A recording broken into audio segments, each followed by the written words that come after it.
Track 11. Here are the ingredients for our special apple cake. You need 500 grams, that's half a kilo of apples. 250 grams of sugar, that's a quarter of a kilo. And 330 grams, or a third of a kilo, of flour. You also need 200 grams of butter, that's a fifth of a kilo of butter. And finally, the milk. You need a fifth of a litre of milk, or, if you prefer, that's 200 millilitres. Track 12. OK, everyone, could you all pay attention now? Tomorrow, we're going to make a popular Caribbean dish, chicken and rice. Recipes vary from country to country, but for the moment, I'm going to give you the list of ingredients for the basic recipe and leave you to add the flavours and spices to your own taste. Right, are you ready to write this down? OK, first of all, you need a chicken that weighs about 2 kilos. Then, for 4 people, you'll need 750 grams of uncooked rice. OK, for the sauce, you want half a kilo of onions. And tomatoes. You'll need 450 grams of tomatoes. And what else? Oh, yes, and green peppers. You want a quarter of a kilo of green peppers. And finally, 50 millilitres of cooking oil. Have you all got that? Good. See you tomorrow then. Don't forget to bring your favourite spices. Track 13. Hi, and welcome to Campus Cookin', our daily TV programme for students who want a bit of variety in their meals. Are you bored with cereal for breakfast? Well, today we're going to tell you how to make pancakes.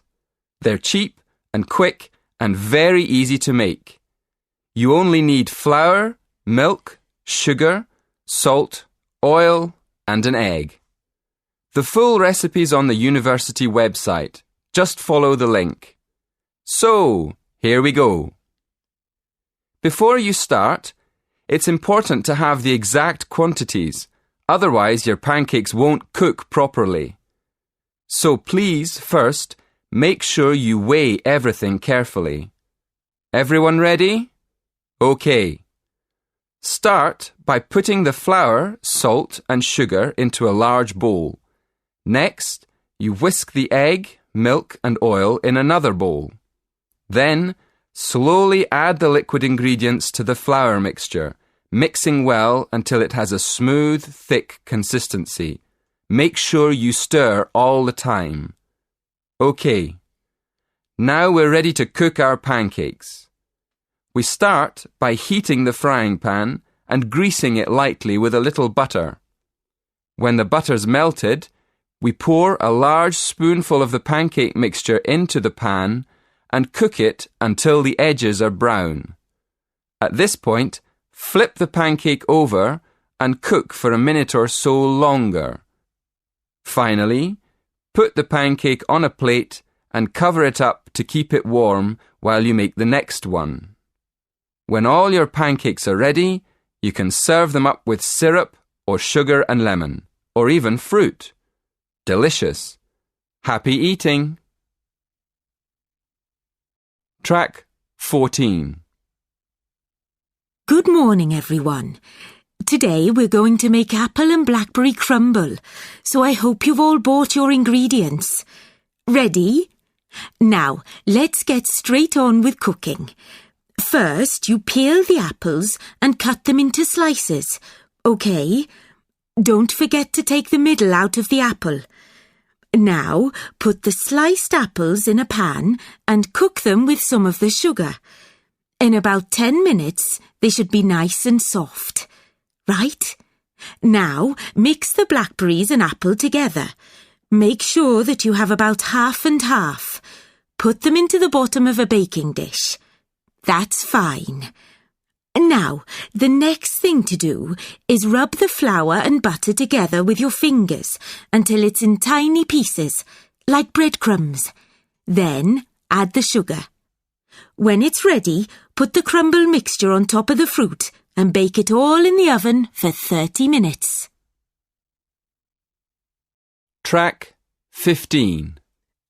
Hello everyone. Welcome to the university. I hope you're settling in and beginning to find your way around. I know a lot of students find it hard to adapt to the food, so I thought I'd tell you about a couple of popular English meals that you might hear about. Well, actually, you might have heard of the first one already. It's really popular. It's fish and chips.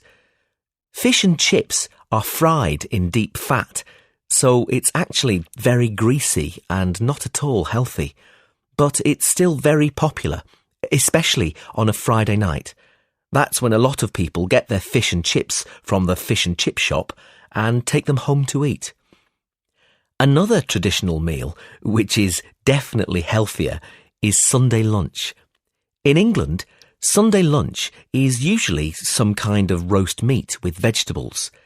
Traditionally, families have their Sunday lunch at home, but these days, quite a lot of families have Sunday lunch in a restaurant. Track 16. Section 2. You will hear part of an introductory talk on nutrition. In the exam, you will have 20 seconds to look at questions 1 to 4. Listen carefully and answer questions 1 to 4. Good afternoon. Many people in the Western world eat the wrong food, and they eat far too much of it. So, the topic of my lecture today is healthy eating. I'll divide my talk into 3 parts. Firstly, I'm going to define what I mean by healthy eating. After that, I'll go on to talk about why people don't eat properly. And then I'll finish my lecture with some ideas for improving the situation. Right. So, what do I mean by healthy eating? Well, some people might think it means eating a lot of meat. Of course, vegetarians wouldn't agree with this. They think eating meat is very unhealthy. Other people think that eating a lot of cabbage is good for you, or a lot of salad. Well, naturally, cabbage, salad and meat can all be part of healthy eating. But for me, healthy eating means 2 things. One is eating a balanced diet, and the other is eating the right amount of food. In my opinion, a balanced diet means eating a variety of foods, including meat, vegetables, fruit, cereals, and dairy foods. Obviously, the amount of food we should eat is more difficult to decide. It depends a lot on how active we are.